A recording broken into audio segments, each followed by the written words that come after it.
நீ பார்க்கும் இந்த நொடியை குறித்து வைத்துக்கொள்.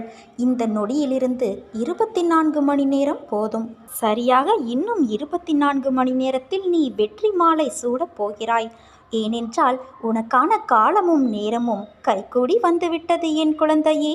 நீ ஏற்றிய தீபங்கள் போலவே உன் வாழ்க்கையில் நான் தீபம் ஏற்றப் போகிறேன். இன்னும் சற்று நாட்களில் நீ அதை உணரப் போகிறாய். வானத்தில் இருக்கும் சூரியனைப் போல, நிலாவைப் போல, நட்சத்திரங்கள் போல மின்னி ஒளி வீசப் போகிறாய். உன் சாயப்பா எப்போதும் உன்னுடன் இருப்பேன்.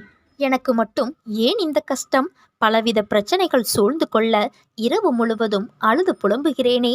எத்தனை காலம்தான் இந்த துன்பமும் துயரமும்? இதற்கு விடிவே இல்லையா என்று ஆதங்கத்தோடு என்னை கடிந்து கொள்கிறாய். உன் மனவேதனைகள் ஒன்று சேர்ந்து சோர்வை தருகிறது. உன் முகம் வாட்டமாகி விடுகிறது. உன் குறைகளை அடுத்தவரிடம் சொல்ல நினைக்கிறாய். சொல்ல தவிக்கிறாய். சில சமயம்